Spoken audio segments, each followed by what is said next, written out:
1:38 o'clock.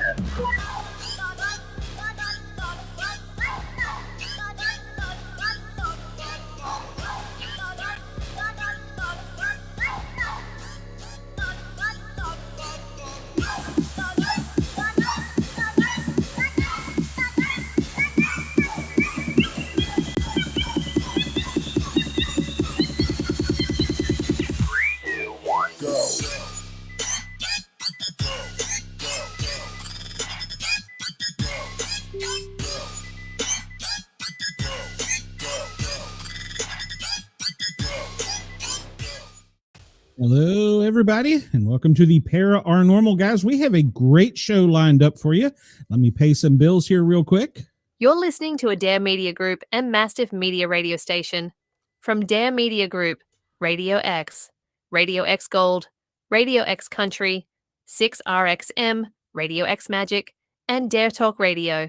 And from Mastiff Media, Yerg's Radio, Rainbow Radio, Right Talk Radio, Forward Radio, Mastiff Sports, and Shady News Radio. For more information, visit daremediagroup.com.au or mastiff.medias. And we want to welcome everybody in Australia. We have a great audience there. Welcome. I believe that it's 11:40 in the morning in Sydney tomorrow, so we're time traveling. 9:02 a.m. in Perth. Good morning to everyone, and welcome to the Paranormal Guyz. We want to thank Dare Talk Radio, our Radio X, and Yerg's Radio for allowing us to tickle your ears. We have a great show lined up. Let me just get right into it. We have Jennifer hiding backstage, and she's going to talk about her books and all that fun stuff. Hey, Jennifer, how are you? I'm pretty darn spiffy. How about yourself? I like that, spiffy. I'm doing well. I don't think I've heard spiffy in a long time. You might be dating yourself there a little bit. A little bit. Stole it from my brother. There you go. You stole it from me, brother. Yeah. So we were talking backstage earlier, and we've had you on before. I remember now. So I'm getting old timers. So I call it long brain for me, but it just never goes away. Yeah. Well, I got grandchildren now, so it's even worse. So. Well, you've been quite busy. You're working on your books, and you've been doing the tours with other shows. And how's it been going? It's great. It's fun. I mean, who doesn't want to talk about themselves and their passion and how they got from here to there and share their work and creative arts? But I'm also listening and learning from other people. Like, what do they like to read? And my to be read list has exploded, and I've had to buy 3 bookcases. Oh gosh, yeah. Mrs. Sportcat is definitely like, do not buy any more books. And I've had books and Kindles because you don't have to put them on a shelf. That's right. I've went to Kindles, and I've had so many authors send me books on autographed copies, and I appreciate every one of them. And I'm like, I can't possibly read all these at once. But yeah, I enjoy it. And well, reading is not just something you do on a beach. You do it to unwind, you do it to get into another universe, to put your mind at rest, to stop thinking about the world going around, burning down around us, and, all that stuff. And so it's interesting, especially with your type of genre, what you got going on. You got a whole series.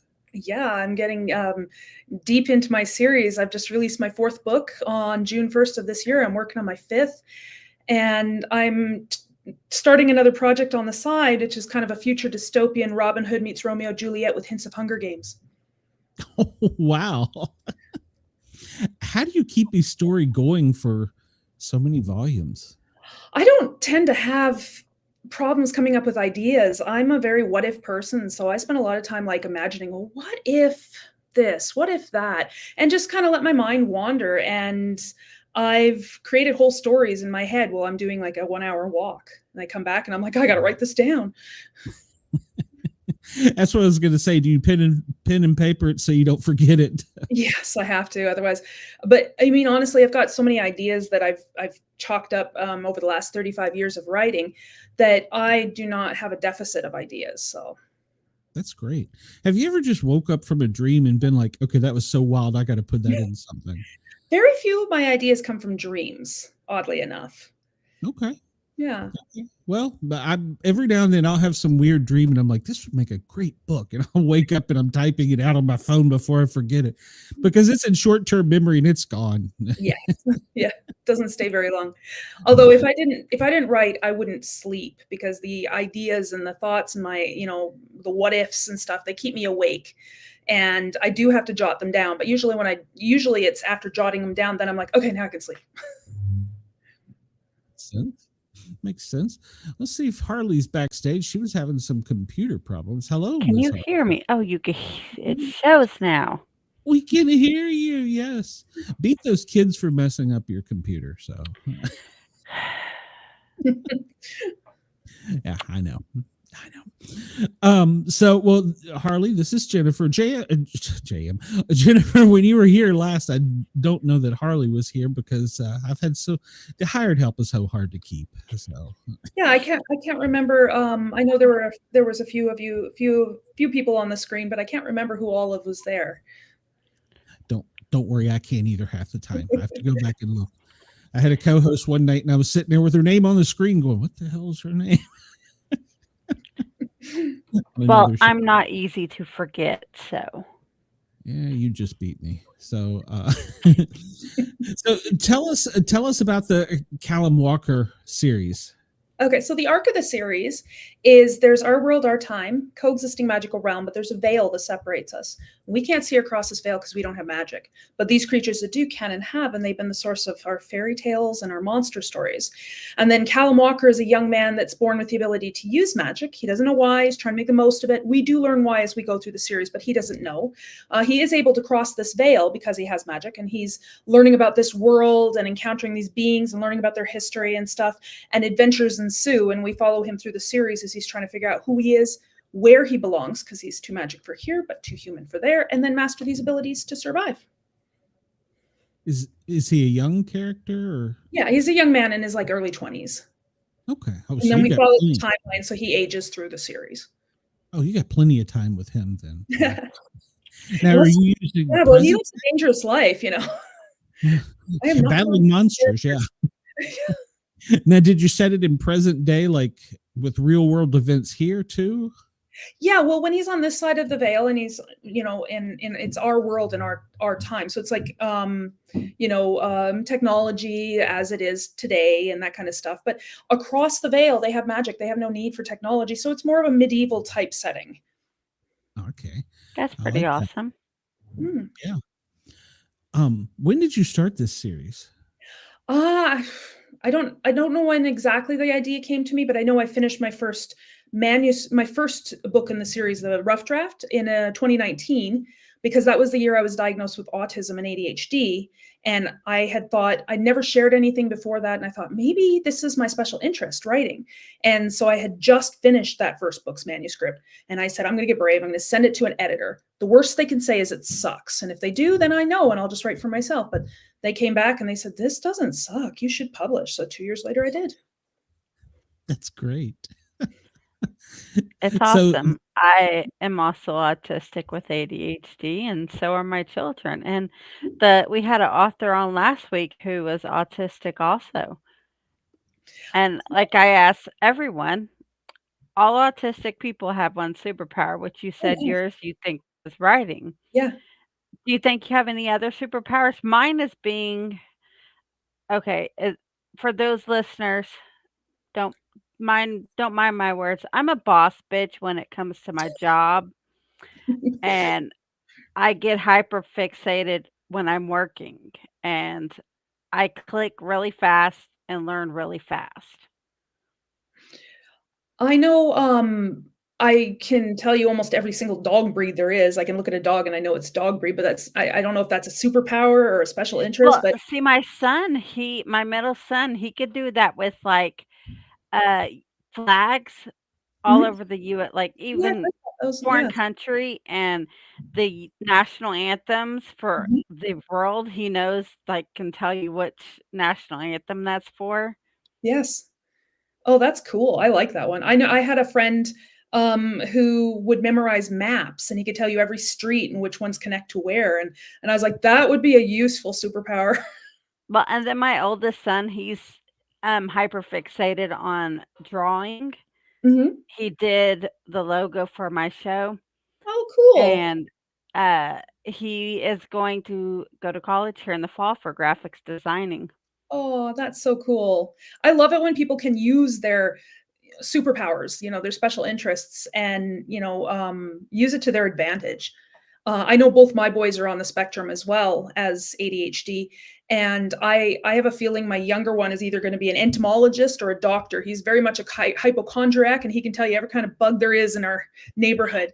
The hypochondriac thing, that's just an autism thing. Because my Yeah, middle son, he wants to be a meteorologist and a storm chaser, yep, and, like, to touch anything that's mhm, nasty, he yes, has to have those gloves that you get from the doctor's office and buy at the store? He has to put on a pair of gloves to touch anything yeah, at yeah, all, and, like, we don't like our food touching.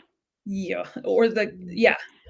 Or getting something on your shirt. My little guy, my youngest, he's now 9 and he doesn't freak out quite as much, but if he used to get a drop of something on his shirt, he would freak out and strip down naked. We couldn't go out for family meals very My often. oldest, when he was that age, if, like, his food touched ketchup or any Mhm. condiment, he would literally go wash it off in the sink. Yep. Oh my So we gosh. had to buy the divided plates. This was before I was diagnosed with autism, because girls, they diagnose us later in life, sometimes even as adults, because of the fact that it's we don't show autism as like boys do. Yeah, we They turn it into always plus. diagnose us with depression or Mhm. female issues or other things than what it really is. Yeah. I've even heard of women who are on the spectrum being diagnosed with eating disorders instead of autism.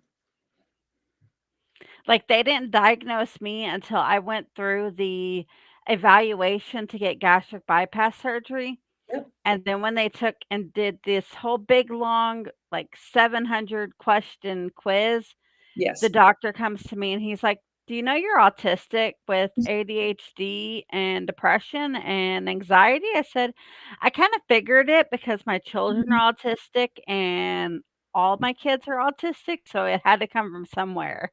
Yeah. Well, I know I had a reader point out to me that my entire series arc with my character trying to figure out where he belongs and navigate this, these crazy, like, 2 worlds, basically, our world and the magical realm and stuff, it kinda mirrors my own struggle and journey with trying to figure out my place in this world, and Yeah, I if didn't you ever need intentionally an do ARC that. reader, Yeah. I volunteer, I signed up for all these ARCs. Oh, okay. But Yeah, I see, know I was doing some beta even, reading too. like, with can you spot other people who are autistic and not tell you that they're autistic? Mm, s I've yeah. done it twice at work. I've gone up I've said to 2 kids, and I'm like, "Not to be rude, but do you have autism?" And they're like, "Yeah, how did you know?" I said, "Well, us people with the tism tend to We notice other we people." meld. Yeah. They just tell me I'm crazy. So Well, come see, that's diagnose. what they tell us females to begin with before we actually get diagnosed with it, is they diagnose us with all these other issues except for the main reason. Yes. And I found it very liberating to know because, I think for the longest time, I literally did. I felt like an alien dropped off on this planet. My parents were gonna show up one day and say, "Oh, sorry, there's been some big mistake. Come with us. We dropped you off the wrong place." But to know that, um, I see the world differently because my brain just works differently, and I've tried really hard not to think of it as a disability. No, Um I think of it as a superpower. Oh, yeah, and those things that would come naturally to people, like, to, non-neurodivergence, like, making eye contact naturally or speaking, learning to speak naturally.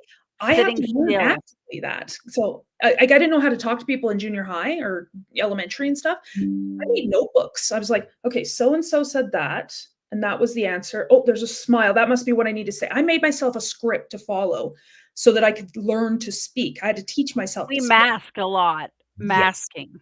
Yes, and it's overwhelming. That's why I like doing podcasts because of the fact that I could be me Yes. even though out there at times Yeah. and it not come across like I've got more viewers since I've stopped masking. Yeah, absolutely. I don't know. Some days I'm a little scared to be me. I don't know if the world can handle me, the real Well, me. see, at my job, I've been there under a month, but I have two. I have my seasonal job and then this temporary Mm, job. And I know everything that needs to be done. yep. I've learned every station in less than a Mhm. month. Yep. Yeah, I never had troubles, especially if it was like this task and then this step and then this step. I could learn it like you just show me once and I'm good. Um, Exactly. yeah, I used to be able to find my way through the cities too without a map because I was just like, okay, you show me how to get there once and then I'm good. Unless they do construction on the road and they change a lane somewhere and it disappears and that scares the crap out of me. Sorry. It scares me. You're fine. Lane to be in. We're not good with change. Change does Yes. not like my middle son is having to get back in the routine of school. Yes, we are too. Yeah. And so it takes him a little while to get in that routine. Mhm. So he started himself getting him used to that Oh, routine that's again. good. Yeah, that's very it's taking initiative. My kids are too young to do that. An initiative Well, by he set an alarm on his cell phone. He's 14. So he set an alarm on his cell phone at 6 o'clock last week to wake up at 6 o'clock in the morning. And he that's puts himself to bed at 10 o'clock. I'm like, we're still fighting with the kids to get their teeth brushed and get themselves in bed without playing with their toys, so we're not we quite still there yet. have issues with the brushing the teeth with the older kids, but it's it's a sensory thing. Yes, yeah. Like, we had to Showers. buy these special toothbrushes that, like, are split down the center to where it doesn't affect them. Okay. Interesting. Yeah. Yeah, they have, like, special toothbrushes for people with autism because that's a big sensory issue. They make a l they make sensory clothing for kids that don't have the zippers or the buttons or the texture issue. My kids had all of that going to school, and, like, my oldest son, he is 18 now, and he couldn't wear the khaki pants to school that they required for the uniform, Mhm. Yep. so I had to have his doctor write a note stating that he can't wear these pants, so y'all have to accommodate him. So they let him wear black sweatpants to do that. Yeah, because they were, like, still dark and they were, like, you could Yeah, blend in and stuff, yeah. I know I had, I couldn't wear jeans for the longest time because they don't stretch, but then they started making the stretchy jeans, so then I was like, "Okay, that's good," because I just felt like I couldn't move. I felt like they were gonna suffocate me or cut me in half. They weren't even that tight. I wear, like, by a size larger, so they're, like, falling off of me. I still felt like I was being restrained. Wow. I didn't know all these things, so I'm enjoying just yeah, listening with to stuff. we have a lot of issues with in public, like, I when I do this, because I know you've seen me do it a lot where I'm like this, Yeah, I that's do this, stimming. Yeah, or I'll do with my this. hands like this a lot at work. It's stimming. Yep. It's we're self-soothing ourselves because Yes. we're getting overstimulated. Yeah. Oh, don't give me a clicky pen. My husband says I'll Oh, drive him yeah, they crazy. take them from me when I'm in my office. More They take stress those than from me. yeah, They faster. give me the pins that don't click. They will walk up to my desk and remove every clicky pin from my desk. Yeah, they did that to me, and I found a way to like, I was taking the caps off and on, and they had to take all the caps away And, to like, they in my office, I work with a lot of older women, so they know when it comes that time of year, they normally put this chair that has this metal bar on the bottom of it. The older ladies come in and they move that chair all the way to the back and bring me a rocky chair because they know that that helps soothe me to where I'm not constantly bugging them. yes. Yeah, because certain times of the year is worse, eh? Because like, Yeah, when it's darker out earlier. Yeah. and during the winter time when you can't really go and move around, it makes it more. Yeah, I don't know whereabouts you are, in the I'm in world. Ohio. Oh, okay, yeah. Yeah, I know if, with us, yeah, you tend to hibernate for half the year, and even if it's not snowy and cold Where are outside, you at? I'm in southern Alberta, just north of Calgary. See, And where I'm close, like I when I look straight out, I could see Canada. yeah, How close I am to Canada. yeah. Just You don't throw try and swim it. So we get the when there's flames, the fires and all that, we get the Mhm. smoke and the flame from all that. And see, this is from my son stimming. Yeah, yeah. I Stupid question. What is stimming? It's like any repetitive behavior. It's kind of a soothing behavior that you do. Like some people like go like this, or like this, or like those people I'll that pick do this stuff like and that. And it's a soothing behavior. If you're really stressed, it helps to calm you down.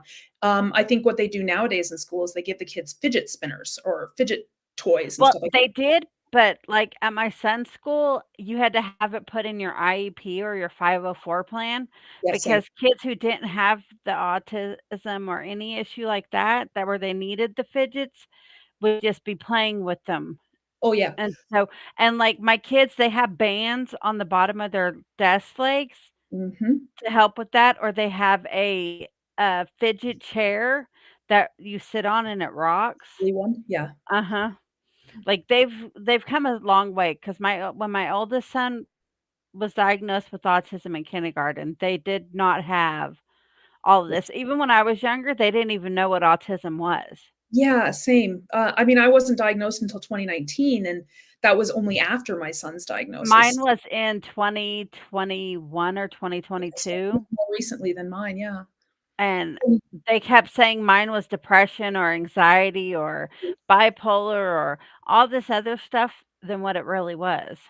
Yes, I know I was diagnosed with anxiety, like, years before, and And unless all the medicines that they tried to put me on, none of it seemed to work. yep. I know, unless you were disruptive or you had You a learn severe to learning like, us as disability. girls, we learn to self-soothe. Yes, yes. Yeah, because we just I spent a lot of time looking at people around me, and that's probably why I have, I have a little more, like, I like to put those things into my characters, and I can kinda see from their eyes and stuff like that. I'm trying to, because I've spent my whole life watching the world and observing as feeling like an outsider. So, That's great. So you have incorporated it into your books then. yeah, yeah. And I mean, the fact that my character would just my main character through the series would just love to be a normal guy, but he can't because he has these special abilities that sets him apart from everybody else, and that gives him access to this realm that nobody else knows exists. That is awesome. I'm gonna Mhm. have to get your books, Yeah. like, copies of them because of the fact not just for me, like, my best friend, I keep telling her she needs to get a test done for autism because her youngest son, when I first met him, I was like, um, best friend, and I'm not gonna say her name, "Your son is autistic." And then Mm, she started watching my kids who were actually diagnosed, and then she's like, "Yeah." yeah. And then she took him and got him checked, and sure enough, Mhm. Well, I know when my kids were really little. Oh, sorry, Glenn, I interrupted No, you. no, I Glenn's was just used going to to it, ask I do it all the time. if there was an actual test for this. There I'm is. into this stuff, so Yeah, I went through what's called an ADOS assessment, and it was with a registered psychologist, and it took about 3 days, 3 different visits and several hours each visit, and they talked in depth about your past, milestones, how you would respond to certain situations. I think I had to play with toys, which I don't And really look play at with toys. pictures And and there was tell a them book about what flying the frogs. picture looks like. Yeah. I don't know, I still don't get the book about flying frogs. I was just like, "Yeah, they're flying, so what, how, why, how?" I don't care what they're doing. How are they flying? I just and I didn't get it. I didn't get what that had to do with anything. But yeah, and it was a very I'd say it's intense, but mine also had the an IQ assessment along with it, and they were looking also. They did a huge questionnaire. It was like 10 pages long for like ADHD as well. Well, see, my son was diagnosed back in 20 oh my, hold on. whatever age kindergarten is, back a long time ago, because he's 18 now. Yeah. And when he was diagnosed with Asperger's syndrome, Yes. Yeah. That's what which mine was. that's what we all have. And they changed that. It's not actual Asperger's anymore because they lump it all into autism spectrum disorder. But Mhm. it's still Asperger's, and they call that the Albert Einstein disease because Albert Einstein was autistic. Yes. Not many people know this Oh, no, except, well, as autistic people, we know yep. this. And there's a lot of celebrities who are autistic, like, um, Off the top of The my guy head, who the must, guy isn't he? Did I yeah, hear that correctly somewhere? I think he is, yeah. Yeah. and the guy who played, um, in Grease, John Travolta, I think, Yeah. his son is autistic. Yeah. That's why him and his wife are big into the Autism Foundation, and they donate so much money to that. Yeah. I do remember And when I was diagnosed with autism, and I had somebody, 'cause I never hid it. It's part of me, and I don't make it I don't go out there and tell the world, but I don't hide it either. But I know I had somebody come up to me afterwards, mention that I was autistic and said, "What is it like to be autistic?" And I said, "I don't know. What's it like to not be? You tell me what it's like to not be, and then I'll tell you what it's like to be, because it's all I know." And Did you or find the question offensive? I didn't, it no. well, it can and cannot be when people ask that because of the fact that it's how their tone when Mhm. they ask you. Yeah, Like, and I think there's a genuine if they're asking out of curiosity, that's different, but when they're asking, like, it feels like they're making fun of you. Because I know myself, I tend to get in my head a lot, like, I think people is talking about me or they're making fun of me when they're really not. Like, if I go in a room and people are laughing, I Yes. instantly think they're laughing at me, Yes. Yeah, I think I call it and fawning. Well, the fawning is where, I do that where I, for the longest time, have assumed that everybody's angry or annoyed with me I because do that too. I will like, "Glenn, how many times have I texted you and asked you, 'Are you mad at me?'" yeah, I 'cause we and, it's like hard to see from another person's perspective, Like, right? my best friend, I message her at least 5, 6 times a day, and I'm like, "Are you mad at me?" She's like, "Why would I be mad at you? You didn't do nothing." Yeah. "Hello, Chris." Chris, one of our regulars, says, "Good evening, everyone. Was listening in the car, and the fact that Harley has a child who wants to be a meteorologist and a storm chaser is cool."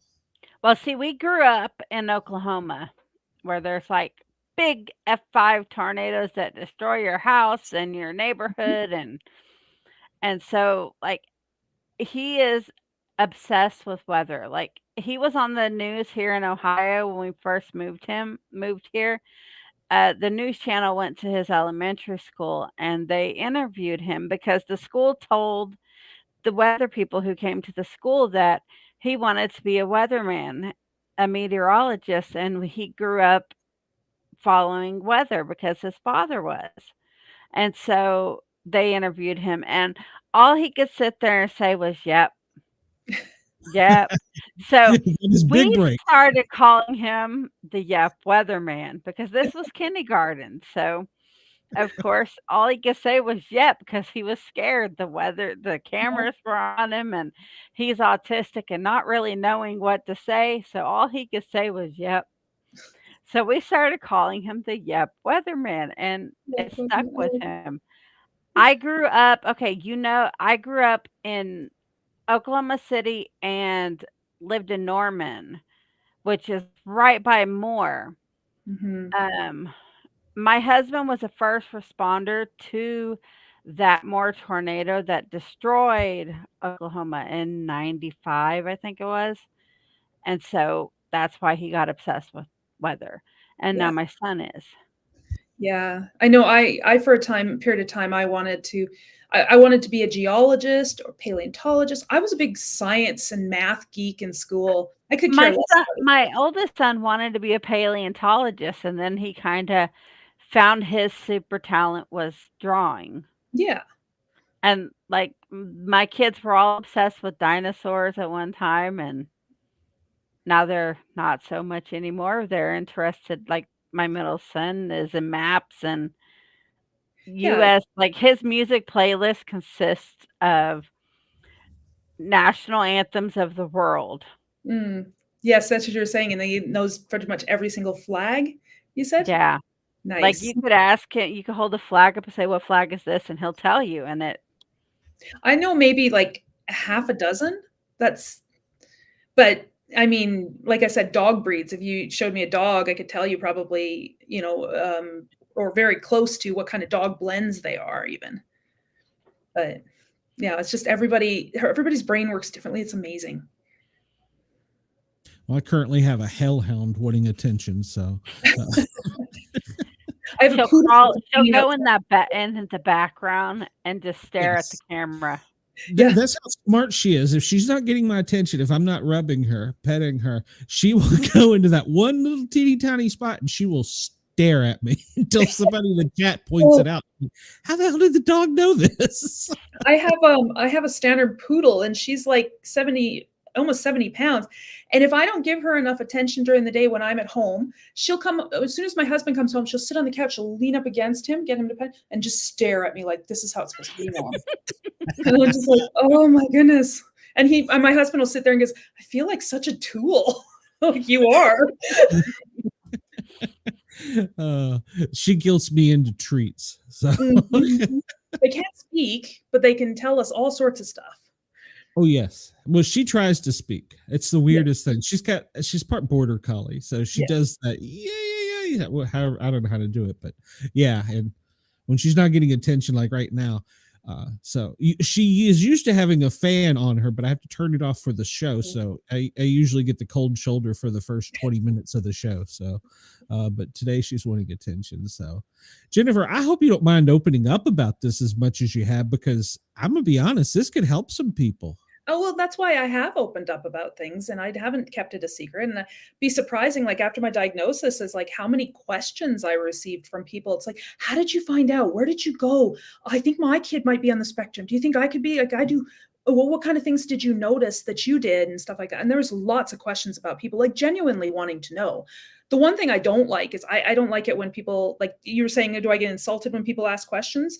The only thing that, and not necessarily assaulted, just kind of more annoyed when people say, well, you don't look autistic. And I'm like, yeah, that bothers me too. It's like, I didn't know there was a look. I didn't know that either. Like, I didn't know you could look inside my brain and you're trying to see inside my head, you know? Or another thing that bothers me is they're like, can't you be cured? Or they act like they're going to catch autism from you like it's a disease. What? Yeah, I'm like, no, it's a neurological thing that you can't catch it from me. It's not contagious. My brain is wired differently. Just it's no different than, somebody who's a savant or a prodigy in a certain area, like they're, gifted in some area and stuff. It's just because their brain is different. You can't catch the giftedness from them. Sure. Yeah. Was it a relief to get diagnosed? Oh, absolutely. It answered, like, looking back on my life, I'm just like, totally makes sense why I struggled with eye contact, with conversation, why I've always been, very creative thinking and stuff. I was 12 years old. I built a working seismograph and buried it in our backyards to measure the ground vibrations when the trains crashed together behind our house. Well, they didn't crash, they banged together. But I made a working sundial in permanent marker on my window. So I did get grounded for that one. But, just things that I was like creative and like thinking and inventing and building. And, but, writing came about, kind of during a period of time when I was, heading into my teenager years, and I didn't have a lot of friends because I was very introverted, very shy. And I needed an outlet. I needed to understand my feelings that I was having, heading into adolescence and stuff. And it just became my outlet. My mom bought a typewriter because, I'm that old. And it started as a hobby, and then it became a passion. And now it's just, it's continued to be my self-care, my therapy, because it's allowing me to express myself and live vicariously through my characters and explore my emotions and thoughts and feelings. Well, no. And I will be honest, even as a paramedic, I don't think I really knew much about it. People would say, oh, well, he's autistic. And I knew, well, try not to be loud, the sensory stuff. But Really, they don't teach us anything about it, and Still to this day, I keep saying they need to do more Mhm. training for people in, Yes. like, that field for autistic people, because there's some that's nonverbal Oh, yeah. and, yes. like, and don't wanna be touched because of Mhm, their sensory issues, Yep. and mhm.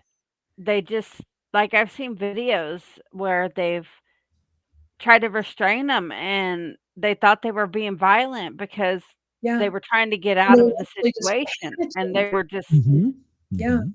I've kind of just tried to describe it to my boys as it's like your brain is a computer and you have every possible program open.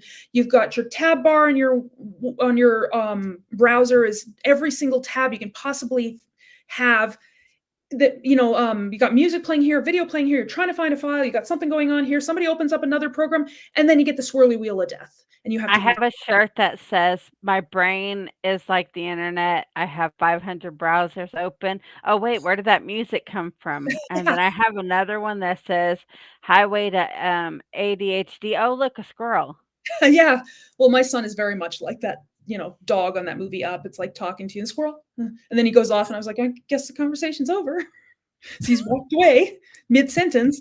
But I know, and I find for myself, and somebody explained it, your brain can't filter things if you are, those kind of things. So, like, if you put on a shirt and it's got maybe a scratchy tag, after a while, you kind of forget about it and stuff. But if your brain is neurodivergent, you can't forget about that tag. You feel it all day long. You feel the breeze in your hair. You feel an eyelash here that's touching your cheek. You feel the fabric that maybe you don't like. You see things. You hear. You're everything in your environment, in all five senses, are assaulting you all day long. You can't filter any of them out. You don't miss anything. You catch everything. So it's good, but it can be very overwhelming.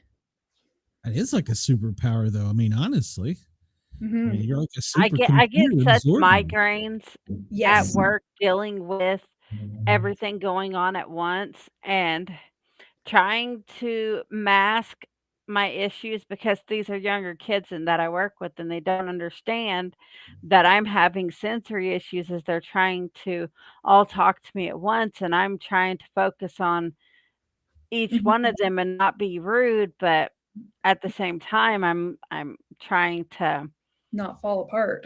yeah, so I'm sitting there and, like, there's a few of the younger ones who I've heard make fun of me because of the fact that I'm stimming and I'll do this, or I'll be doing this with my hands to try to relax from the overwhelming sensation to walk out the door and not come back. Yes, yeah, it's basically your body goes into immediate, "I'm being attacked by tigers" kinda thing, and, not just 1 tiger, but a million of them. And Um for us, it's very hard to make friends and keep them Yes. because, like, we have maybe one really good friend that tends to understand us and they stick around. Well, most But of other the than time. that, it's hard. Yes. And Yeah, I most of the time, they're autistic also, so they know what we're going through, or they have some other form of something on the spectrum. Mhm. Yep.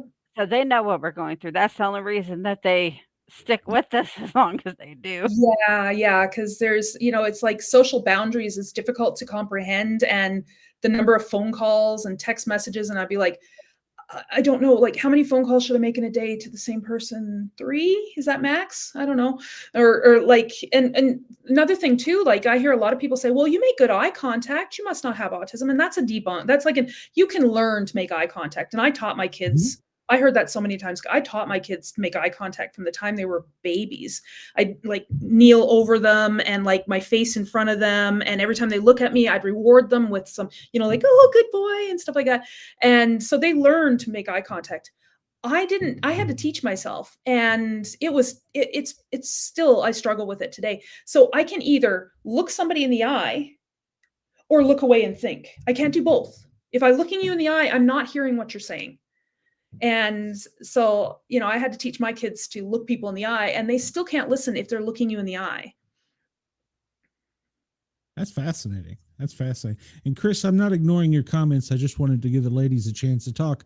Chris says, I have a cousin who is autistic. he will talk about it openly when they are asking for information purposes. He has a problem as well when he is asked in a condescending manner. Mhm. And he Yeah. says, opening up about your past and being able to see other people learn from your suffering so they don't have to are two of the greatest therapeutic things I have experienced in my life. Well, it is good because, I mean, I'm a retired paramedic now, but we didn't learn this stuff. And we would even, I don't want to say we would joke about it, but we would be like that one call, you know, I'm going to respond to a school bus full of hemophiliacs that strike a glass truck or something like that. And that was always one of our worst calls, is if we had something with an overwhelming people that were either on the spectrum or had some type of mental challenges. Mhm. And I ran that call. And I was like, I don't know what the hell to do. I called the doctor and I'm like, I got nothing. Some are nonverbal, Yeah. some are screaming. I don't see anybody hurt. They were all restrained, but I got nothing. Yeah. The doctor, just bring them all in. We'll handle it. And I'm like, yeah, that's not going to be easy, but okay, we'll try that. Well, and every person on the spectrum is different too. So I know my husband will ask me, it's like, so Morgan's struggling today. Morgan's my oldest son. Morgan's struggling today. Do you know what's going on in his brain? And I was like, how would I know what's going on in his brain? Well, you have autism too. That doesn't mean I know what's going on in his brain. I know what I can tell you maybe what's going on in mine, but you know, It so doesn't And make it even then, mind it's hard reading. to tell you what's going on because yeah, we sometimes can't exactly explain what's going Yeah. on.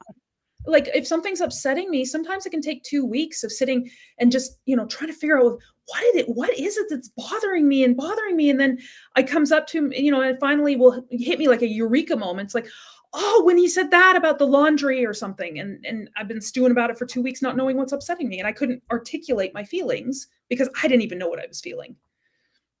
Sometimes I have a hard time getting out what what I want to say, and Yes. so I tend to stutter, and then that makes me even more self-conscious because I'm kind of trying to figure out how to phrase what I'm wanting to say and not make myself sound um see like that. It didn't want the word left me. Make myself sound like I don't know what I'm talking about.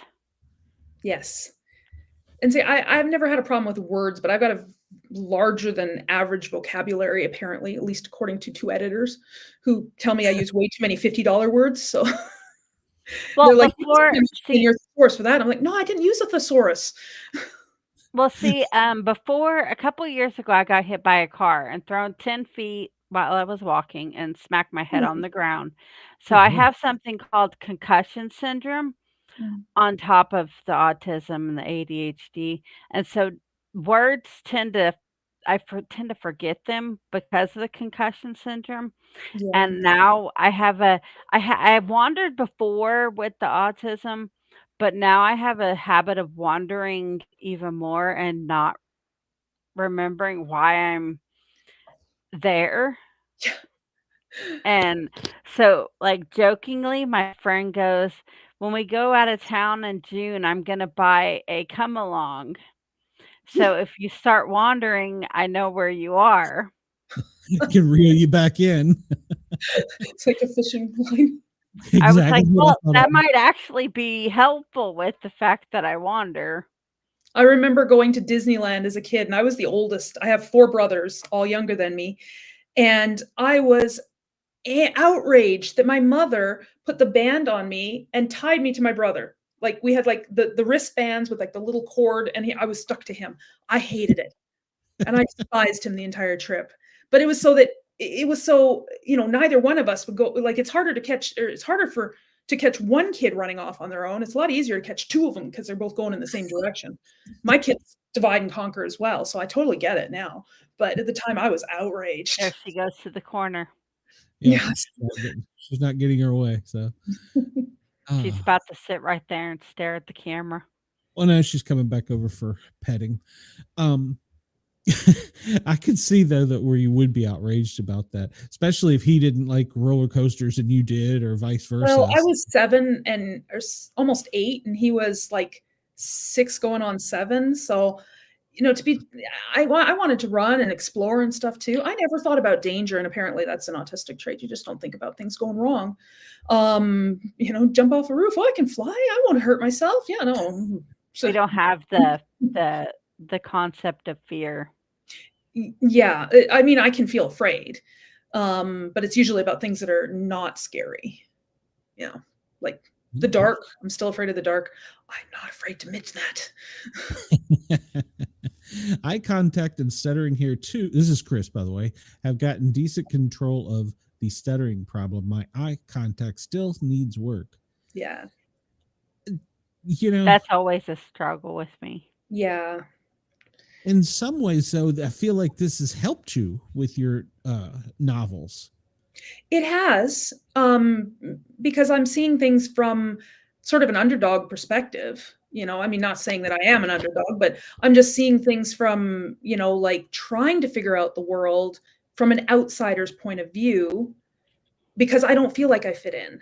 And I've spent years watching and observing and analyzing every conversation I have. It's like trying to learn how to read between the lines. I still can't get sarcasm. I can give it. I can't get it. And there's a lot of jokes that are don't get me started on idioms. They're just annoyingly confusing. Like don't throw the baby out with the bathwater. It's like, I'm literally picturing somebody taking a little baby tiny tub and tossing it out the window with the baby still in it. And I'm like, what? I know that's not what it means, but that's what I picture. And I can't get that thought out of my head. We had a guest on a few weeks ago that had to learn English as her second language. And she said, this is the hardest language to learn because not like you said, idioms. And then there's things like I'm in the South and we use like y'all. That ain't an addiction. Well, it may be. And we use a lot. Yeah. And so she's like, it's the hardest language to learn and comprehend. And she was Oriental. So they wrote from, right to left. And they read from right to left. And then when she became an author, she had to program herself to do that. And I was like, wow, I never thought about that. So, but yeah. Well, now I'm going to delve into the paranormal because I hope we haven't offended you by taking up so much time talking about this. Okay.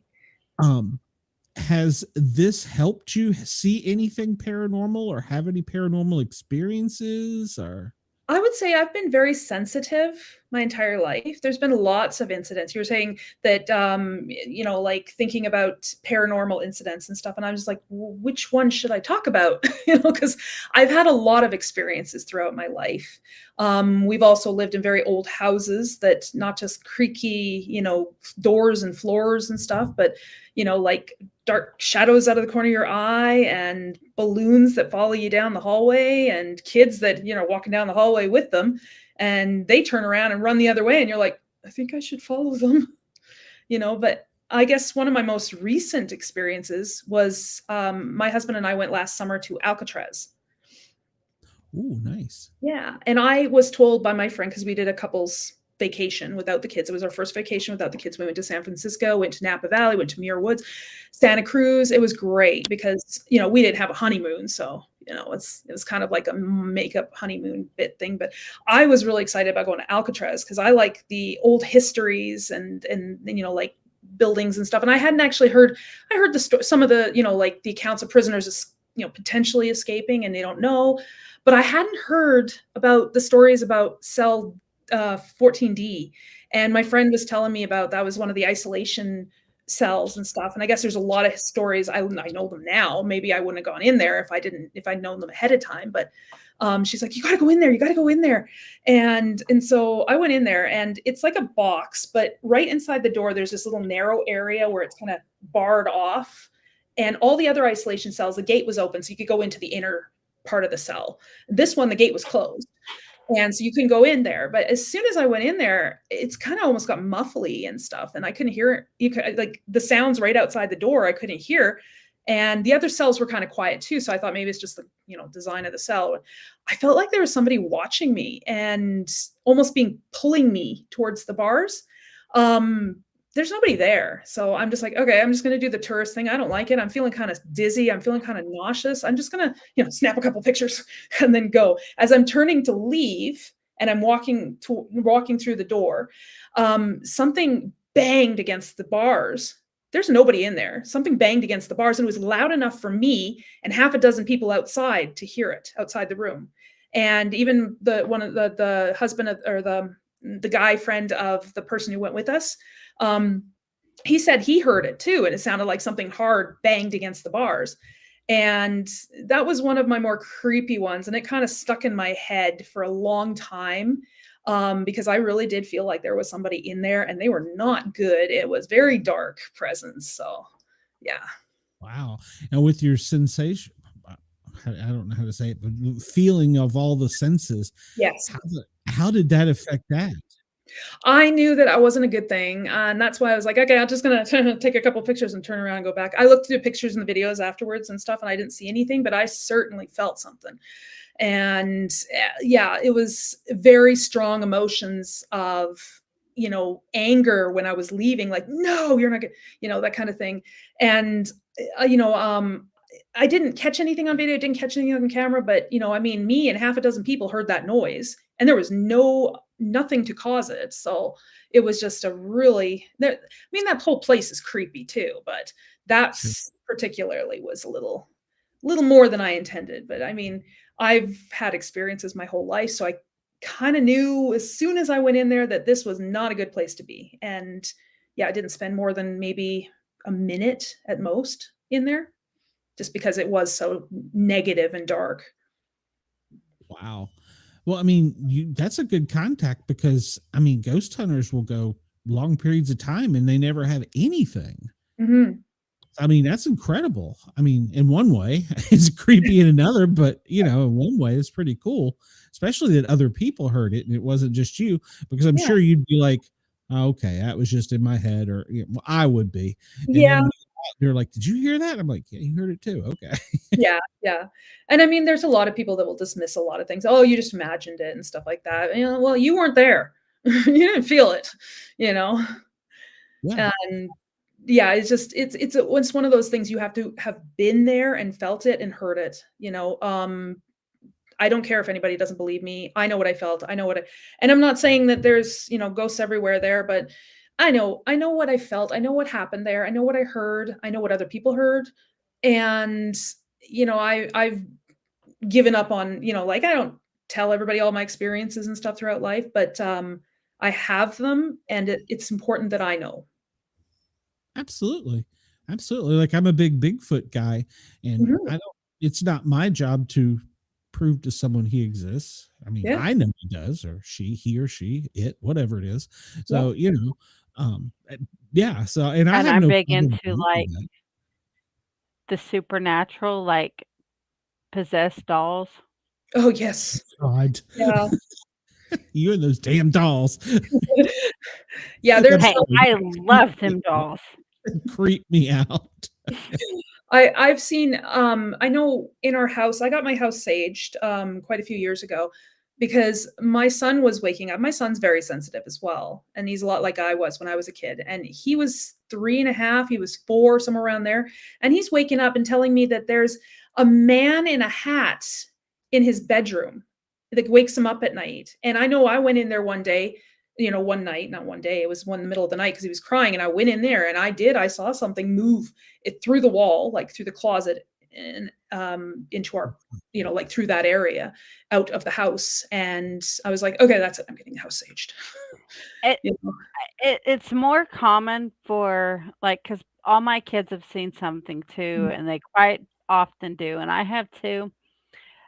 With our brain, the way it works, we're more open to seeing and believing the paranormal. And it's sometimes it's not even a matter of seeing, it's just a matter of feeling. Like, when somebody holds their hand over your skin, you can feel their warmth, right? They don't have to be touching you, but you can feel it. But it's like, it's not a physical feeling. It's more of a, I wouldn't even say emotional feel, maybe a little bit emotional feeling, but you feel that there's something there. And yeah, that's kind of been something that's kind of been consistent all my life. And I wouldn't say that I write that into my stories, but I do know that my character is sensitive, and has experienced things. And I will probably write books like that in the future. I know I have written books about that kind of stuff in the past, and I will write like that in the future. So is your books under J.M. Shaw? Yes.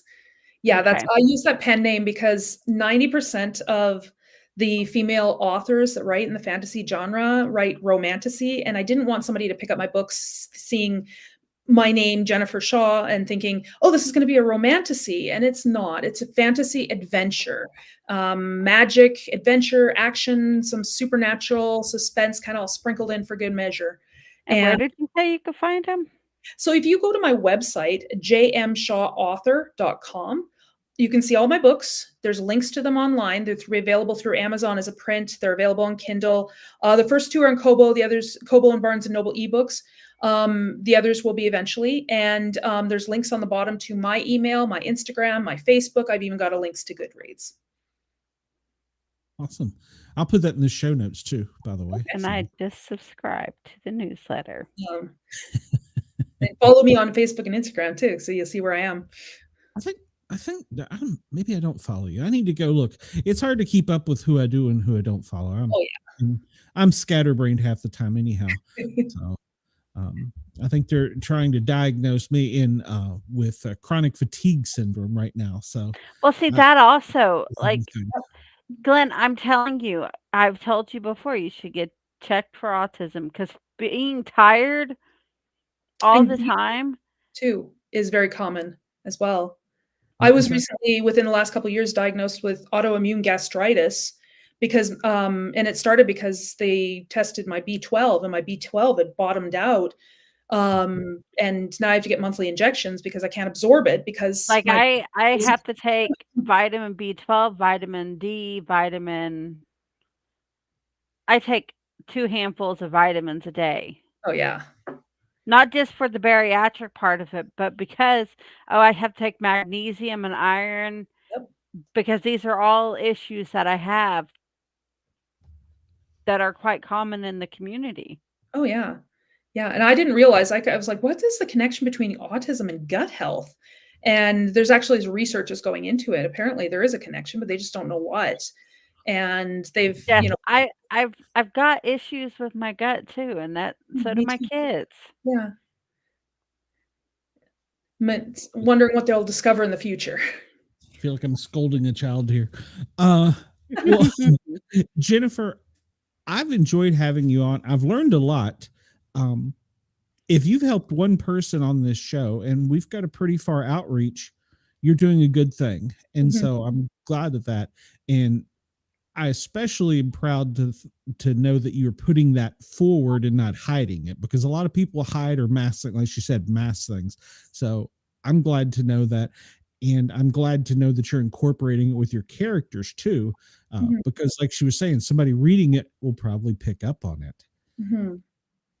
So that's all good. I'm sharing your link on the Asylum with Harley and Joker's Facebook page.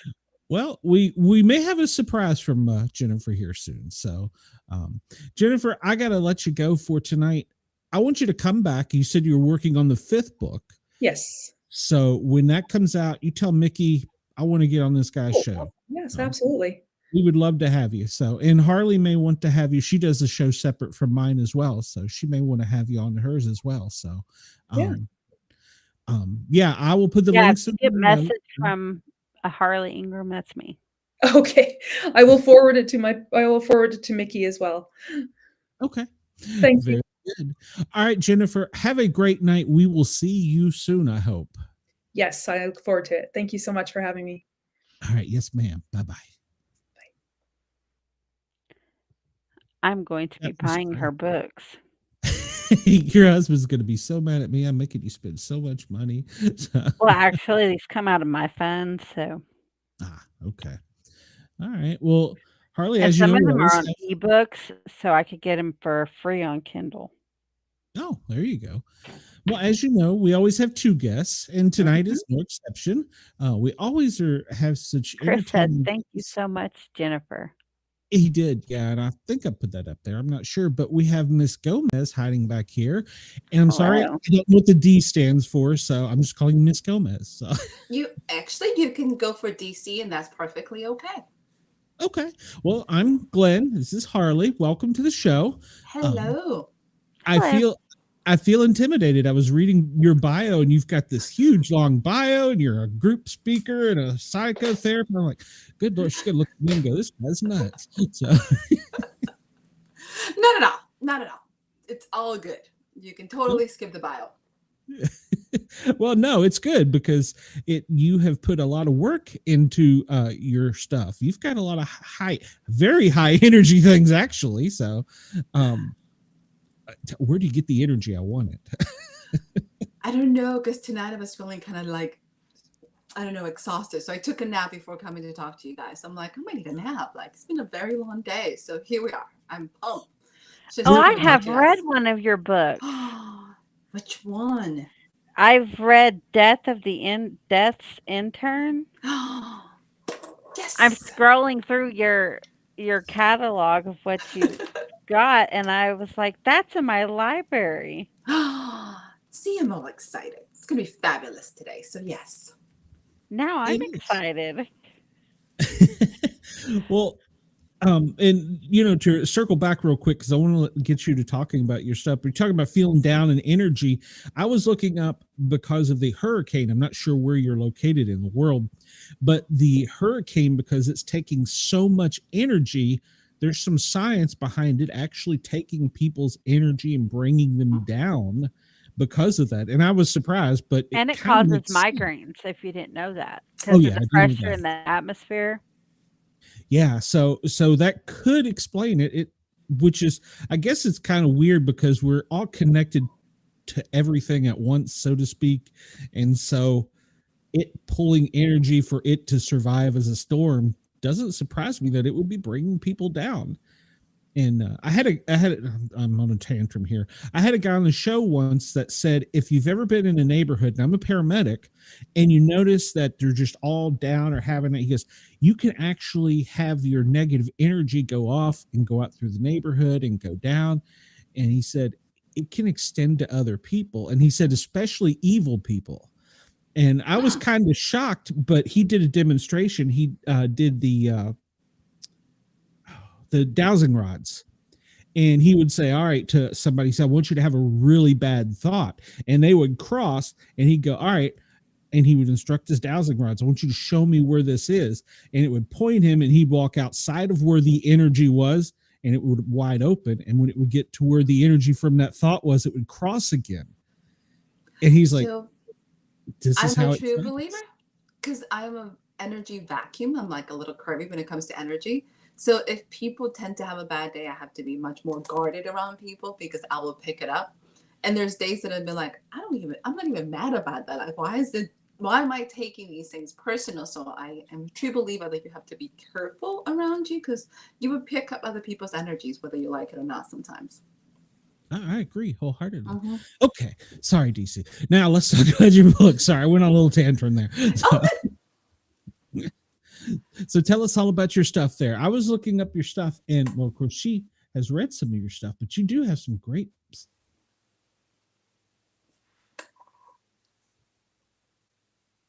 Did he freeze?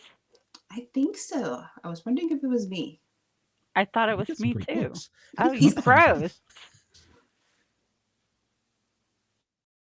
All right, we're back. I don't know what happened. So how do you come up with all this stuff? I mean, you get so much. Probably because I have another imagination of madness in my head going on. I think that's the part. My dad used to make fun of me that I've been spending way too much time making up things about ghosts. So I just tend to just imagine things and go with them what ifs and kind of plot. So yes.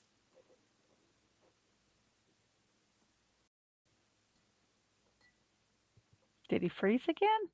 I think so. It's me. It's following me. I'm doing this to you guys. I'm like, what's going on?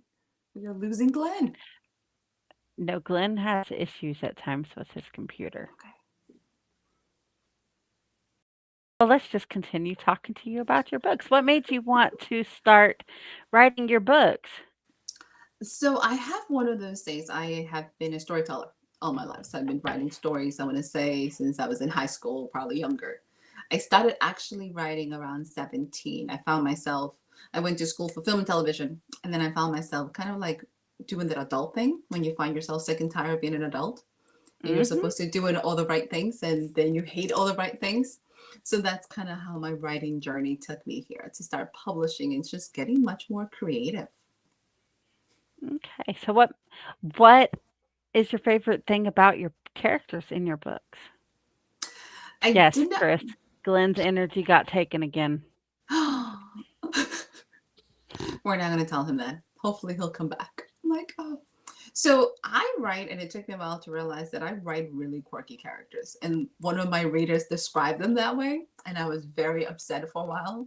Until I had a friend that came back and told me, but you're quirky. I was like, oh, I guess that's true.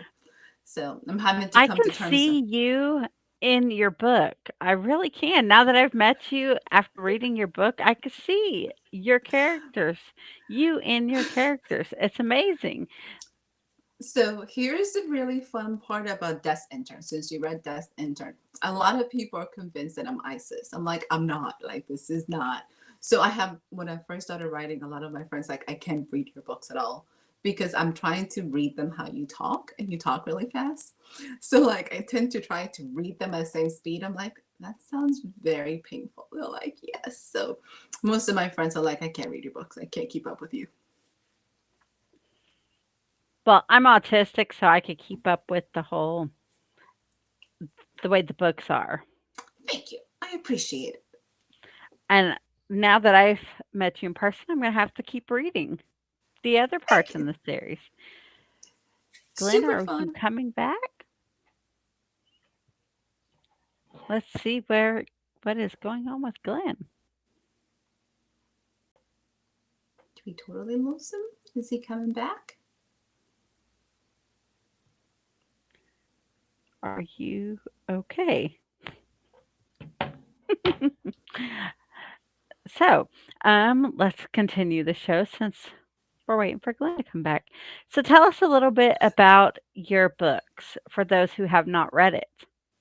So we can start with Death Intern, which is book one in the Intern Diaries series. So it's based on the four horsemen of the apocalypse.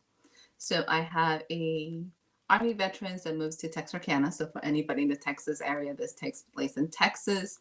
And she kind of, how I said it, accidentally, what happens, kills Dad's old intern. Now she has the job. So you're looking at the adventures of ISIS pretty much through its first person. So you get urban fantasy, tons of madness and shenanigans as she tries to navigate the world of the supernatural that she never knew was there.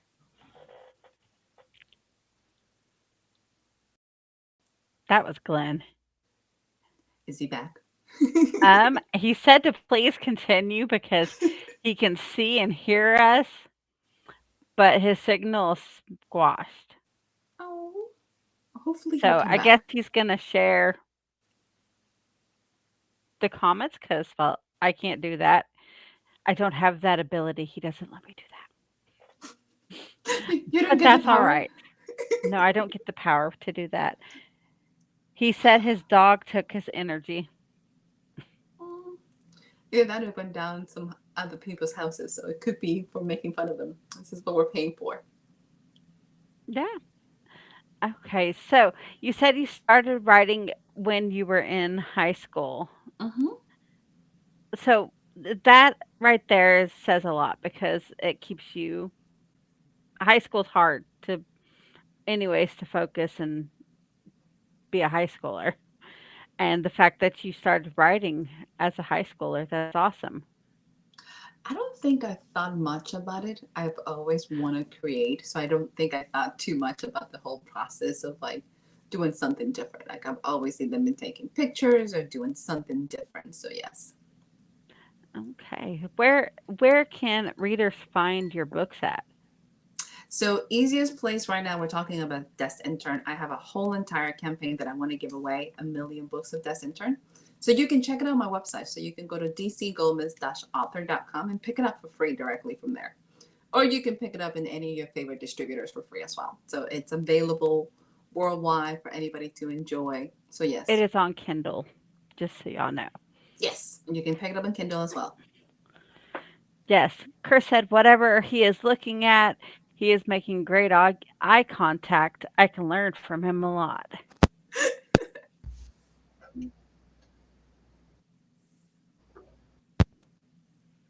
Well, now he. Are you there, Glenn?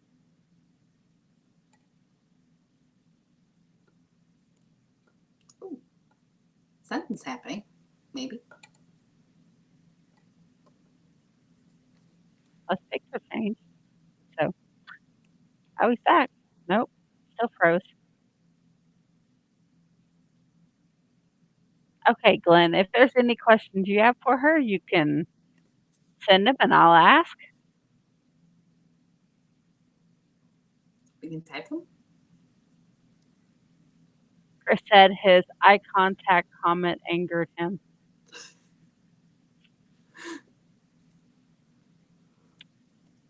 He's focused. It's committed to this. So yeah. Fixated on the screen. So, what is one thing that you want your readers to know about you? That's a tough one.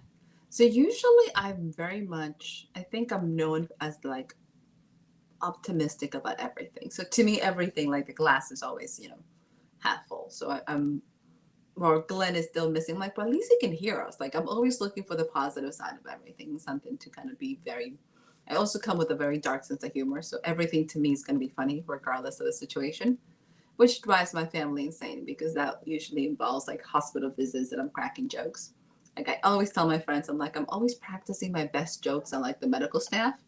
So if you laugh, then I know you're my people. If not, I'm like, God, such a good joke wasted. So that's usually where I go with that. I have a very dark sense of humor as well, and it's hard to find people who can get the joke and not get offended by whatever It joke is. it is. It is really hard. And a lot of the times, I think it's a concept that we have to be serious all the time. Glenn So said you would make a great paramedic. Really? Oh, that's good. Well, mine is the whole blood thing. I really don't like the blood part, but yes, I'm all about cracking jokes. It drives my brother insane because he wants me to be serious. He's like, I need you to focus. And I'm like, oh, okay. Life's too short to be so serious all the time. Thank you. Exactly how I feel about it. So yes. You gotta live for the moment. Let's see. Glenn, help me out here with questions. You're the one normally leading the show. I don't know. You're doing great, Harley. You got this. You're doing great.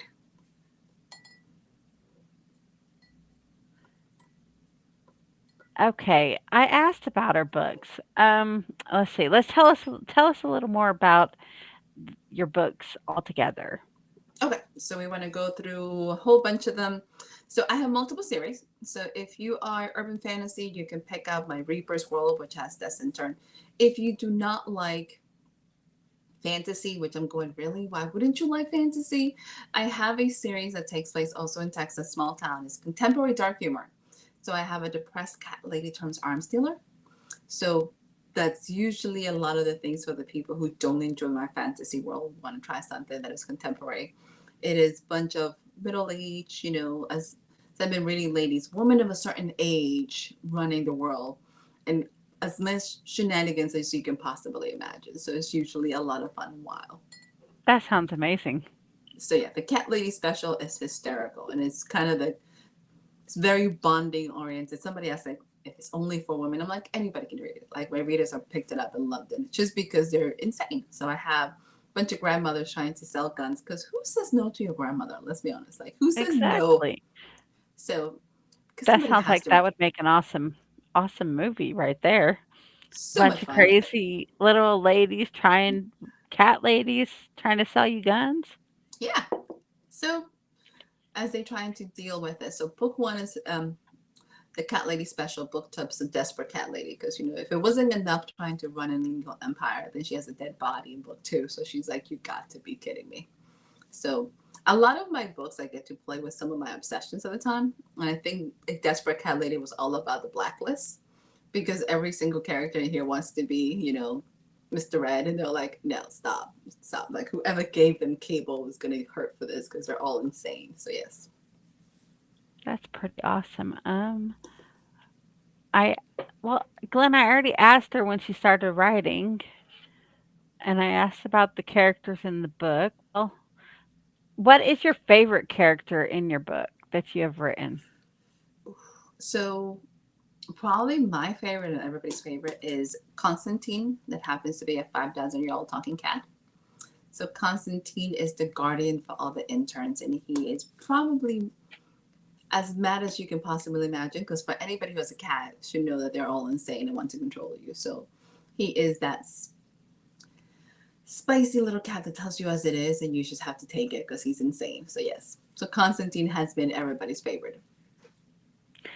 If your book was if your book's this series Mhm. was turned into a movie, who would you want to play your main character? So I go through stages. So when I first wrote it, I wanted Mila Kunis to actually believe. Granted, Isis is like 5'8", and I think the height would be a little different. So I go through stages depending when I think about it. Right now, I want the new female lead from Lara Croft, who played that character. I was like, I think she'd be amazing. So yes. Glenn asked, what type of cat is it that you for your character? So Constantine happens just to be a little tabby cat. He's also, as you go through the series, find out happens to be also shapeshifter because he's 5,000 years old, and death, ride or die. So he gets to just kind of change sides throughout the series and tortures people. That's pretty awesome. I have 5 cats, so I tell my husband that when he passes away and I'm old, my cats, they're gonna eat me when I die. So my joke about that is I'm convinced my cat is going to eat my eyeballs, so I have to behave. So like I'm convinced every cat is plotting to eat her eyeballs. I don't know why Exactly. your eyeballs. My cats will sit outside my door at night when I go to bed because my husband stays up at late at night and I go to sleep before him. So they're all sitting outside my door like they're trying to get in there to eat me. It's a plot. I'm telling you. If they're not trying to take over the world, they're going to eat our eyeballs. I don't know. That's my thought on that one. Okay, so why are you giving away a million books? One of the things that I realized this year, specifically as an author, like we have tons of chaos in this world, and people literally, I think, have stopped knowing how to people. We're all angry. We're all tired. One of the biggest things that I wanted to do is like, as an author, what do we do? So Elizabeth Gilbert says we're all about brain candy, and that's kind of the things I want to spread. I want to spread some joy. I want to spread literacy. I also own the book, so I get to do this and really enjoy it, and have people enjoy a story that hopefully for a few hours you can deal in somebody else's shenanigans and madness without having to worry about your problems. So that's kind of my biggest campaign this year. It's like for the next year, how do I give away some joy that people can enjoy? That is amazing because it's hard in today's society with everything to keep being happy all the time. So the fact that you want to spread the joy, that's amazing.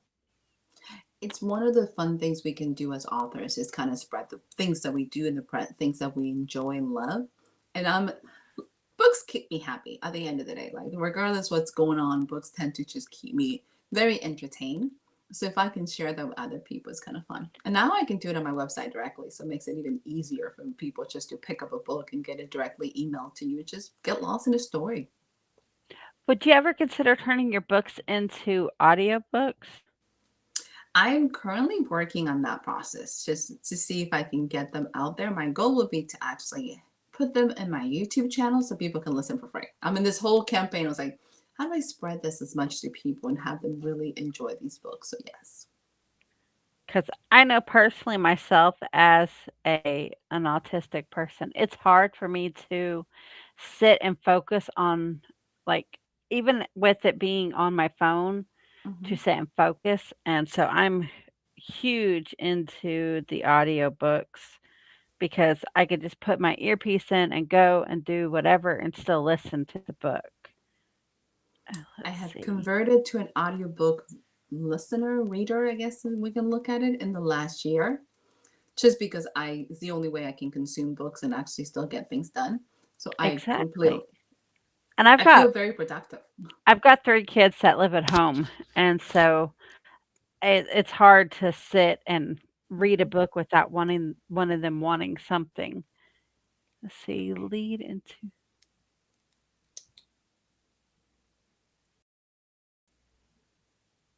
okay. Um, so what is one piece of advice you would give an up-and-coming author who is starting from scratch?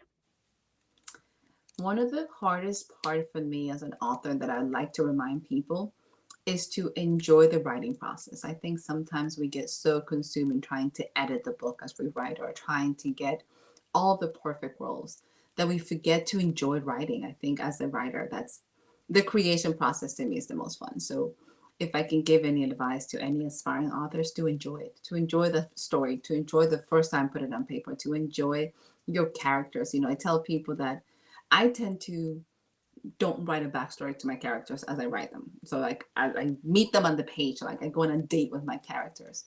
So I truly enjoy that process. So if I can invite other authors to remember the reason why we write and the reason why we enjoy the stories, it's a lot fun to read them when you actually go on the other side. So yes. Chris said that's a great perspective. Making two very different people laugh at the same thing can be the icebreaker between them to see that they have more in common than they think and open dialogue. Okay, so you want to tell us about the Dare series that you have? So I have a collection of devotionals, which is very interesting for the girls who's writing about the four horsemen of the apocalypse, and I'm writing about demons and devils and all that fun stuff. So during COVID, I got very much inspired. I think it's been that season of what do you write about? So I tell people I'm an urban fantasy writer that just dabbles in other genres. So the Dare collection is specifically based to help people just kind of get inspired. So one is there to believe, one is there to hope, and one is there to love. And they're all focused on the concept of we can all get better and you can all dream and we can all heal regardless of where we're at. So the Dare collection specifically designed for very much self-reflection and healings. So I tend to write things that I enjoy to do. And as much as people might not enjoy it, I love self-help books. I enjoy the whole process. I enjoy journaling. So that's kind of that collection. If you enjoy journaling and kind of having prompt exercise, it's a fun way to do it. I love journaling. It helps with like me keep perspective on what happened in my day because I tend to forget. So I like journaling for that purpose. Do you go back and read your journals later? Yes, I do. And then I'm Oh, like, what was trying to say? I am Where did that come notorious. from? I'm notorious for journaling, but then I never go back. So I was like, how long do I keep this? Am I ever going to read them again? And why am I collecting them? So I have a few of those around the house. Is it hard to get your thoughts onto the paper in your self help books? Uh, Only if I'm trying to really censor what I say. If I'm just letting myself write, I tend to just whatever comes to my mind is usually where I write. If I'm finding myself trying to be much more eloquent with my writing, then yes, it becomes very difficult. If I'm not censoring, I'm just letting my thoughts. Yeah, I tend to write like nobody's ever going to read it, so it gives you a lot more freedom. It's like how I dance. Like nobody's ever going to watch it, so you just have fun with it. So yes. Are you surprised by how many people have actually read your book and any of them when you go back and you look at how many books you've sold and how many people have actually downloaded it? So it's been crazy. So since April, we have had about 12,000 downloads of this intern for free as part of this campaign. And that to me is mind blowing just because I love these characters. So when people enjoy them with me, I feel like a little kid. Like I get that same excitement as every kid. So if you can think of your favorite author and you get to meet them, you have like this whole like, oh, I'm the same way. So to have people, I think one of my greatest honors is anytime a reader comes back and says, I read your book and I like it, you're like, did you really? just because I don't think anybody really has to come and tell us these things. And when they do, it's extremely humbling. And it's just that feeling you get of like, let's talk about my favorite people. So we do tend to have a blast. Yes, I read Death's Intern when I was sitting at the hospital waiting for my husband to have his breast removal for cancer surgery. So I just read that here, like his surgery was June 10th. So I just read that here recently. I'm having this moment. I'm like, oh. So, and I really loved that book, and I'm planning on getting the rest of the series for that. Oh, you have met Constantine in the team. What was that? I said you have met Constantine in the team. He says, in your alternate history series, is there a period of time that you are most passionate about? I have an obsession with the Renaissance period. Absolutely. I have Renaissance and ancient Egypt. So you get with Constantine's and the origins of Constantine takes you to ancient Egypt, like right in the height of that period. And then you have Rise of the Reapers is right at the fall of the Roman Empire. So it is alternative history. You actually get to get a little bit of like, if you follow along, how the Roman Empire fell. Constantine kind of takes a hit. It's like technically really wasn't a bunch of, barbarians that attacked them. It was a fight between, death reapers and vampires. So I enjoy taking historical moments and just kind of adding a little magic to it. You know who I would see playing your main character? Gal Gadot. Yes. She would be perfect for that. Chris says, being a fan of humor, were you one of the kids in school that always was in trouble, or were you one of those people who was a humor sniper who picked your spot so you didn't get caught?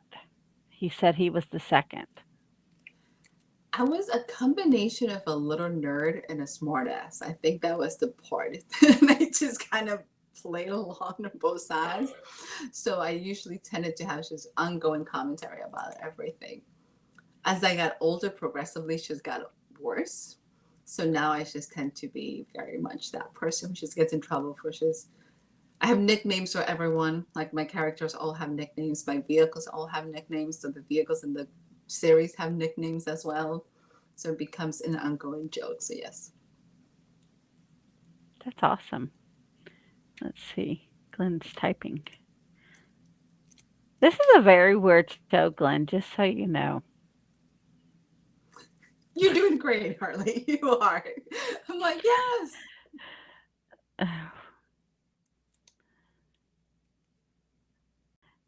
He says, having nicknames, is that the way you keep up with everything?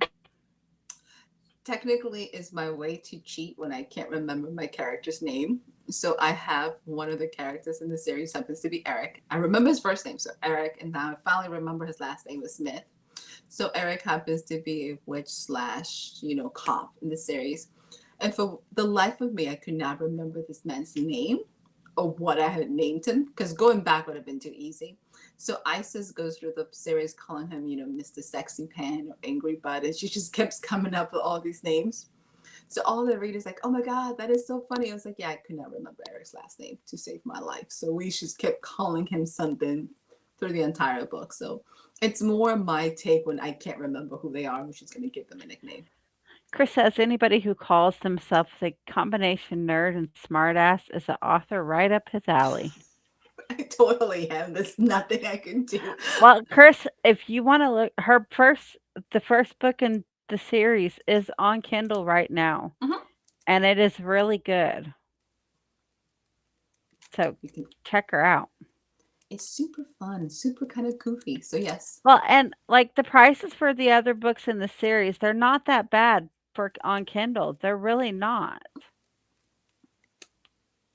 And I think you guys would actually enjoy it. Let's see.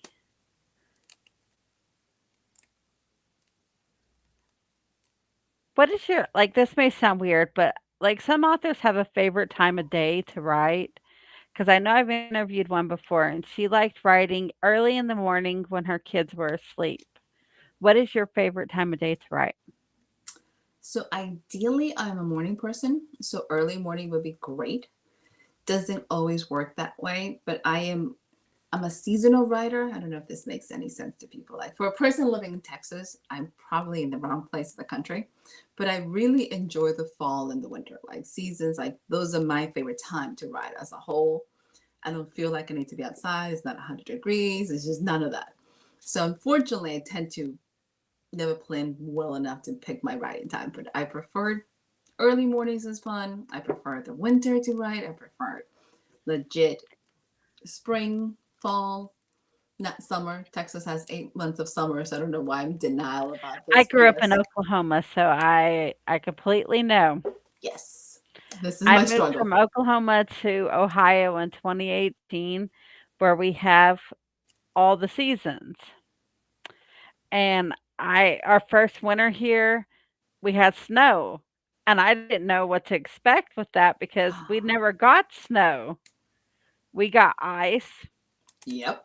but no snow. Chris said he's going to get your book. She laughs at my stupid comments, so he's a fan. Thank you. Happy reading. But I grew up down in Oklahoma and I've got family in Texas, so I completely understand about the seasonal writing because sometimes in that area it's just too hot to do anything except sit in front of the fan. This is how he trains me.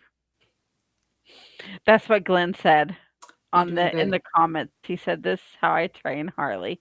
Glenn, I'll remember that later. I can't help you, Glenn. You're just setting yourself up for failure. Like payback's gonna be bad. I'm like trying to help, but good luck, Glenn. Oh my. So, let's see. I've asked about your books. I've asked about your characters. If you could go back, like I know you said you liked the the time frames. You told us that. Would you go if you could go back to those time frame, would you go like be a time traveler in that time frame and live there? Oh God, no, Like not at all. I like the Renaissance and I love oh, I can't think of the era where they wore the big like skirts with the corsets and the Ooh, hoops, like you had to like wear the hoops Victorian. under it. Yeah, I love the Victorian era because, well, all those women they looked real pretty in their big poofy dresses and all that. So Like the whole Casablanca and Gone with the Wind era. I have no issues. I know I'm prior military, but I have no issues admitting I'm a wuss. I'm not interested in dying of disease. And like these people didn't shower that much. And like all the things that can probably kill you really early and they all die in their 30s. I'm like, no, I'm good. I'm good. Everybody says I want to go back to the good old days. I'm like, I don't know about that. They had like polio rampant in those days. I'm good. Glenn said, what did you read growing up?" Mm.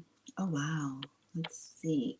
I did lots of murder mysteries. So I am big into all the cozy mysteries. Those are like tends to be usually my Babysitter's go-to. Club and Hmm. All the fun Junie things. B. Jones and I did lots of vampires, so I did a whole bunch of that side. So yeah. that's awesome. My daughter when the Twilight series came out, she was in like 4th or 5th grade and she read that whole series and I was like, "You're little reading these." She's like, "But I love reading." And we've always encouraged our children to read because knowledge is power and if you Hmm. don't grow your brain, you'll lose it. That's such a good thing to do, especially at that age. Absolutely. Well, I mean, and nowadays kids are so hyper fixated on their cell phones, their tablets, their Hmm. iPads, their devices, which us as adults, we've become hyper fixated on them too. But like, we didn't have all this when I was growing up. So we had to read paper books, not our phones. So what branch of the military were you in? I was actually active duty Army. That's awesome. Mhm. Chris said, would your teachers in school be surprised that you became a writer? I think some of them will be. I tend to be very left brain, right brain. So most of my teachers thought I probably was going to do something more either in television or I was going to do something in math. So the fact that I'm writing probably is going, really? Okay. So yeah. That's awesome. Glenn, you are something else this episode.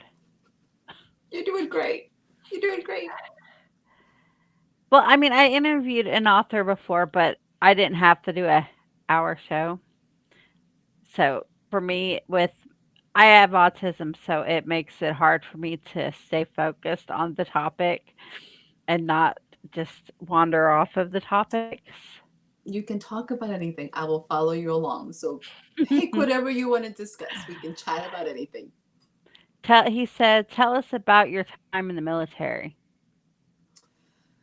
Uh, so let's see. So I'm a lot older than I look. I think I can put that as a disclaimer. So I joined the military right after college. And the reason I joined the military is I wanted to learn about people. I went to school for film and television, and my goal was to actually write scripts. Like I wanted to write stories, but I realized at 21 and right out of college, I only knew about like Dominicans and film students. I didn't have enough. So I joined the military for that. So I was in basic training when 9/11 happened. So just to kind of put things into perspective. So my goal was, to go in, I was going to do my 4 years and we were going to, write stories about that. And then because I went to NYU, so I was in New York City within a couple of months of 9/11. So I remember when 9/11 happened, I was in basic training. And I think that's kind of when life changes. You go from like, you have this idea of what you have planned, and then life hits. And I just, became an adult. I did about a year in Iraq, active duty. So I'm one of the people that can say I had a really amazing experience when it comes to the military. You get to see the best in people. You do get to see the worst, but I had an My amazing husband year. said the same thing. He was Mhm. Air Force, and he went to Kuwait, and he was a first responder to the tornado in Oklahoma that hit more. And he said helping clean up the wreckage and everything like that, it makes you see things different when you're like in that situation. And going to Kuwait, like he has a weird quirk now where he hates the word thirsty. He said because in Kuwait, people didn't come up to you and say they were thirsty. They came up to you and asked for some water, please, because they didn't know that word. And That's a so he said that changed his life being in the military. it gives you an appreciation for people and also gives you an appreciation for the things you would do for others without thinking about it. Yeah. You do tend to get to know people in a much more intimate level. And the fun thing about the military, I was saying, nobody cares about your past. Like, you're there, you live in your moment, and then you realize whatever you Yeah, he came said from, the nobody. people that you serve with become your family. Mhm. He says you have your own podcast. You wanna tell us about that? I do. I have a podcast that I interview authors, and it's called Inside the Minds of Authors. I started it because I was looking for a different creative author. Like I was finishing the Intern series, and I was looking for something different creative. So the question came back: what can I possibly talk about for long periods without getting bored? That's kind of the communication that happens. So I'm like, I talk to tons of authors. I have tons of author friends. I enjoy books. I can talk about this forever. Was not expecting to be doing a podcast for 5 years, and like 200 and so authors later, I was like, I was not expecting this to last this long. So I enjoy having those conversations. And it's a It's good just way to get other authors' books out there and get your mhm. books out to their viewers, and that's amazing. He said, "How did 9/11 change your life?" So here's the interesting part. Till this day, I have not seen all the clips of 9/11, like of the planes crashing into the towers. I was not allowed to have televisions at the time. because we were still in training. My biggest thing about it is I knew when that happened that our country had changed. I knew in that moment that we were going to go to war. And my biggest part is like I needed to do whatever it takes to defend my family and to protect them. And my biggest part for serving, because I was already in the military, was like I don't want my family to actually have to do it. Like I was very much aware, which if you think about it, like at 22, I was very much aware. It's like I'm willing to sacrifice everything to keep them safe. I don't think I had that feeling or that sense of purpose to that moment and be able to do it. I remember when we finally got back, we were doing night shooting in the military and we were coming back to the barracks and it's just everybody was crying. I was not able to talk to my parents till a couple of days later. And we couldn't get on the phone. We were trying to figure it out. There was not much information for us. We went from training to having to be on lockdown. Every military installation just changed. The world just changed overnight. And it gave you a different sense of purpose and it gave you a different sense of understanding of what that means. And that freedom wasn't free. That was kind of like the reality that hit home really hard. Do you have trouble reading or watching about 9/11? I don't do much of a 9/11, I can tell you that much. Things that changed drastically, I try to avoid military movies. Like before 9/11, I was watching, Saving Private Ryan, I was fine. Now I don't. I tend to not watch most, if any, military documentaries or military movies or military centric. It's funny, my husband's the same way. Like, he loves those movies, but when it comes to holidays that's specifically for military Mm-hmm. veterans in the military, he is emotionally wrecked and depressed on those days and just wants to stay in bed. And, like, you know how most places do military eat free on Veterans Mm-hmm. Day? He refuses to go to it because in his mind, there's other veterans who deserve that more than he does. I normally never go out either. So it has been one of those things that changed drastically. I used to love fireworks. My brother also served. He was in Afghanistan. I did Iraq. Like He neither one can't of do us, fireworks, he can't no. no, at all. We Glenn don't do said he fireworks. still can't read books about it or about 9/11 or watch documentaries, Mm-mm. but he knew firefighters in the buildings, and he said after 9/11, the superheroes movies took off. Hmm.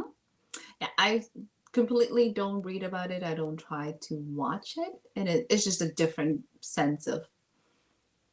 I to this day I can't do funerals. Like everybody has triggers, and we all have things that make us put us in a different place. I don't do funerals very well. I know everybody's like, well, nobody does funerals. I'm like, yeah, I'm just not. My husband said the same thing. After being in the Mm-hmm. military, it's a whole different thing. Mm-hmm. He said, Chris said 9/11 had to be a huge change in a matter of hours. Your career objective and its time frame completely changed. Did you ever have second thoughts about your decisions to join? No, it was one of before I joined, I used to joke about it because President Bush was in power. It's like, I'm going to join the military and President Bush is going to declare war because I have a dark sense of humor.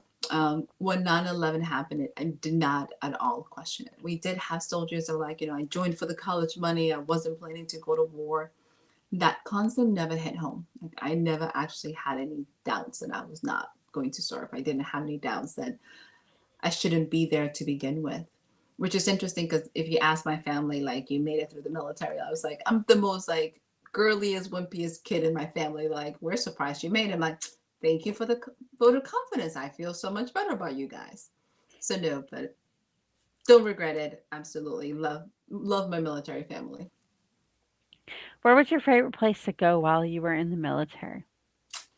So once again, remember I have a dark sense of humor. I feel like the army lied because I said I wanted to see, foreign lands and they sent me to Kansas. I was like, that's not what I meant. Like I know I went from New York City, but that's not what I meant. So ended up in Kansas. I think I never got the really cool vacations. Like people went to Hawaii. I went to Iraq. I was like, that's not what I had in mind. So usually every time I'm like, yeah, no.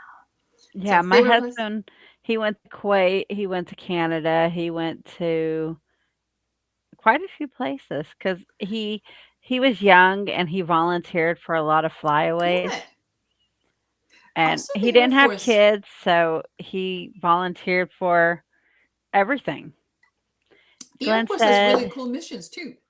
yeah, he loved it. He was an AP. See, Glenn said, now that you have lived through both 9/11 and COVID, has these things changed your life? I am much more conscious of the time that we have. I'm very much aware that we need to live our lives to the greatest. Like, I'm a really much believer that people should live their greatest life now. You know, most people tend to live with a lot of regrets or a lot of fears. It's one of those things that as the older I get, the more I'm going, live your life and enjoy. You know, I have a friend that says, you know, cause no harm, but take no crap, and just enjoy life and truly have no regrets of who you are and what you're meant to do. That's awesome. It's an awesome way to look at things in life. Because I know my kids are young and they're two are in high school and two have graduated high school. And my daughter's going to college. She's graduating from the community college here, about to go to a big school college to become a early ed. She's doing early childhood, like the preschool teachers, Ooh. but she's also taking on um, special education. Glenn said, "Tell us if have you had any paranormal experiences?" So I am very much aware that the paranormal is out there and I avoid it like the plague. So I write about it. I know that it's out there. I don't tend to tempt fate a lot, except that the last 2 weekends ago, I got invited. For anybody who's in Texas, I got invited to Jefferson, Texas, which I did not realize is the most haunted place in Texas. It has tons of haunted houses and locations, and went to visit a friend. They have a bed and breakfast, and I'm like, oh my god. So I'm taking the tour because I think it's amazing, it's beautiful. She's like, it is haunted, and I was like, and we gotta go. Like, I don't know why I'm here. Like, what are we doing here? So they're giving me all the stories of the things that are moving and the things that go flying in this house, and I was like, and it just got dark. Like, it is pitch black. Why are we still in this house? Like, we gotta go. We gotta go now. So no, I would not be the one having those. And if it happens, I am so much in denial. I was like, listen, I have rules in the house. Unless you're paying rent, you can't come visit. Like, I don't, you need to be in your side of the world. I'll stay in mine. And we just, you know, coexist quietly away from each other. So that's how I feel about it. Absolutely not the same person. Like, I'm not chasing anything. I'm like, yeah, I'm good. It'll be great. Do you believe in like there's a lot of skeptics that believe in, and Glenn's going to shoot me for this one. Like, do you believe in Bigfoot and like vampires and like the Annabelle doll? I'm going to tell you, Annabelle dolls are scary. Let's just put it in there. I don't want them to come visit. Raggedy Ann dolls, yeah. Like there was so many things that had happened when they took that doll out of its case on tour. Yeah, no, I'm very much. I don't know about Bigfoot, but I'm not gonna go find him. I'm just gonna put it this way. I'm not gonna go chase any of this. So no, Glenn I'm says, sure. so you're really not a vampire. So the joke is, most of my friends. So one of my dear friends, which is this entire comment about vampires, I was making fun of her because I was like, you can't find Dominican Republic in a map, but you believe that I'm a vampire. It's like, aren't you a vampire? I was like, girl, really? So yes, but I am allergic to the sun. I'm not gonna deny or not claim that I'm not a vampire. Like, you know, I'm not completely like full blown allergic, but every year when summer comes, my arms, I get all these white sunspots all over my arm every year. But I That's how it still, starts. That's how it hmm starts. Be careful. This is the beginning of it. but you know, I'd rather stay inside anyways to where I don't have to deal with people outside my house. I like my computer friends. I'm not complaining. I don't like the sun that much, so it's okay. We have a very love-hate relationship. Yes, Glenn, I know you're a no to the dolls too. I'm going to send you an Annabelle doll in the mail. Remember, I have your address, Glenn. Oh, this is payback, Glenn. Panic. She tried to tell you, panic, Glenn. This is not I good. know where you live. I don't think I can help you, Glenn. I'm sorry. Like, sending you prayers. She'll throw some holy water at the I screen think so. for That's you. all we can do for you. I was like, Glenn good said you have luck. a fascinating background and it's very well spoken. He really appreciates you coming on the show. Thank you so much. It's been a pleasure. And like if you get another book coming out, just message us and we'll bring you back on the show if you want to come back on and talk with us. Oh, would love Okay, to. go ahead and tell us where you can find your books again. You guys can find it directly from my website, which is dcgomez-author.com, or you can find them in any of your major retailers. So most of my books are wide, so you can go from Amazon all the way to Barnes & Noble, so just have a great time. And those viewers that are on The Asylum with Harley and Joker, they will be on our Facebook page. I will share her link to her website for you guys. And Chris says he agrees with you. The people who chase the paranormal experiences with the dolls are either going to have nothing happen or more than likely have their lives turned upside down, and he wants neither. Chris, I'm totally with you. I'm not testing fate, so I figure if I don't go looking for it, it doesn't have to find me, and we'll be all happy the way we are. I'll just write about it. I don't actually have to experience it.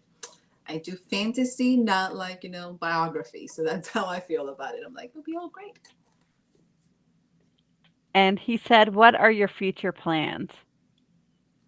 I currently actually have a new book coming out.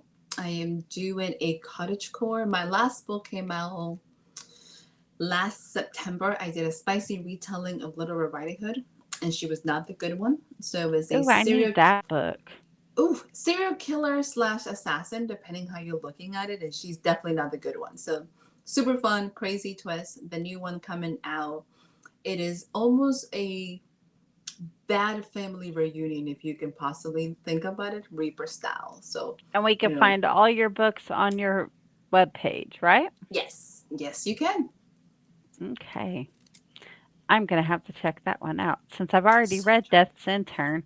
And I had like a big obsession with Little Red Riding Hood because when I was in high school, I did Into the Woods and my character was Little Red Riding Hood and my husband was Prince Charming when he was in high school. Oh, Two different time frames. Glenn said, how long does it take you to write a book? the writing part, not that long. It takes me a good 3 to 6 months to actually come up with a story.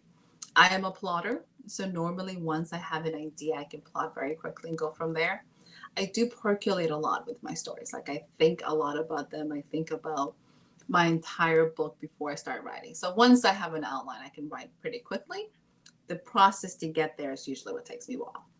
How many times do you go back and change like little things once you read what you wrote and then you go back and change it? So here's the part. I'm the weird author that I will write the book the whole way through and not look at it till I'm done before I go back. So I will write the whole thing and then I'll go back and do the whole read through and edit. So yes, I found out if I try to go back, I never get it done because I'll just get stuck in like chapter 1. Like I never move forward. So I don't tend to go back while I'm writing. That's amazing.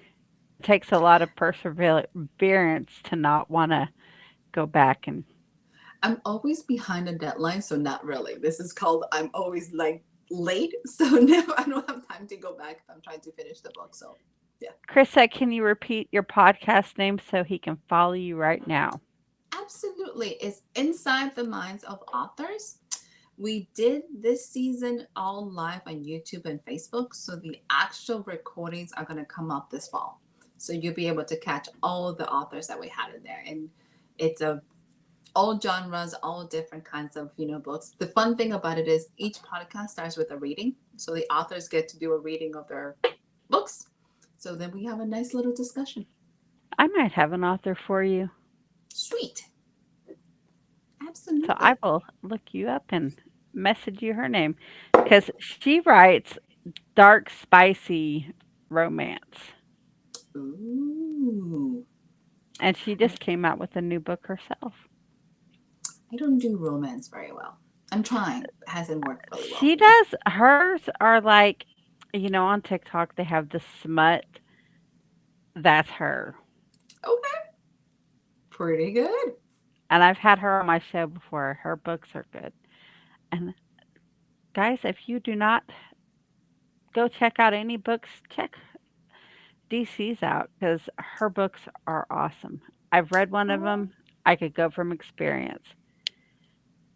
Glenn said, I want everyone to go and download and read her books. oh, She has an amazing talent, very rare in this world.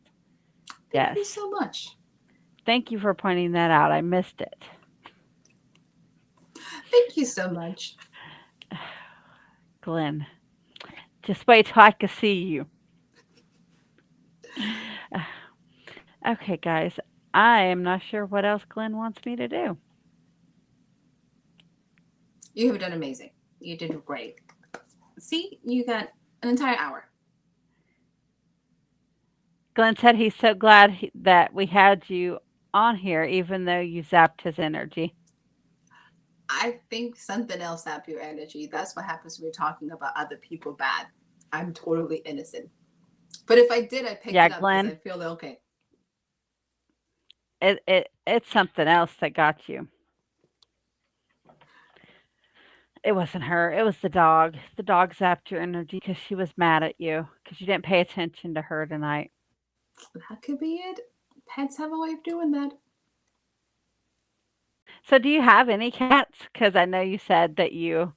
hmm I have my cat is actually 20 years old, who is the inspiration for Constantine, and the husband has two. So we got three cats who I had to close the door, else they would have been marching in here yelling at us because I'm not Mine paying do attention that to them. too. They like to get in front of Mhm. the camera and demand attention. Chris said Yeah. that you need to come back. He's putting in a request now.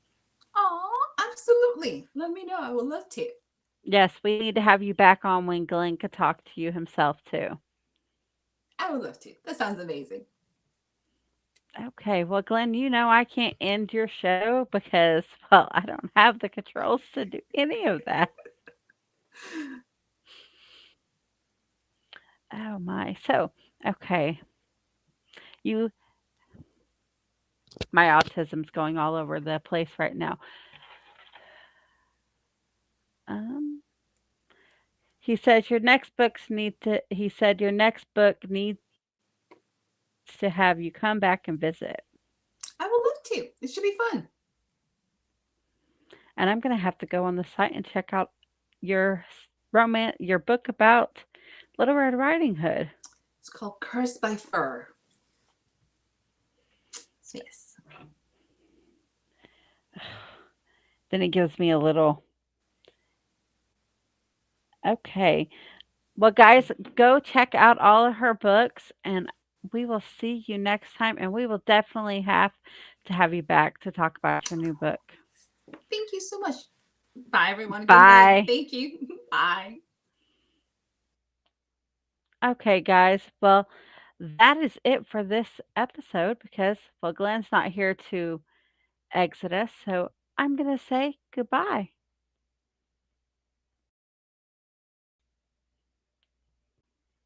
Whenever he presses the buttons.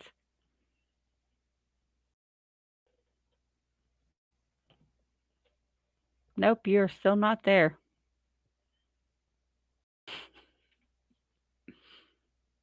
This has been a very interesting episode. Yes, thanks, DC. It was amazing having her on the show. Guys, go check out both authors that was on our show today.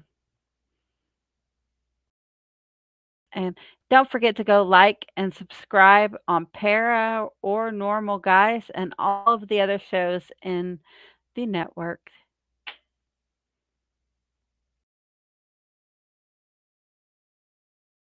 Okay, Glenn, sign us out.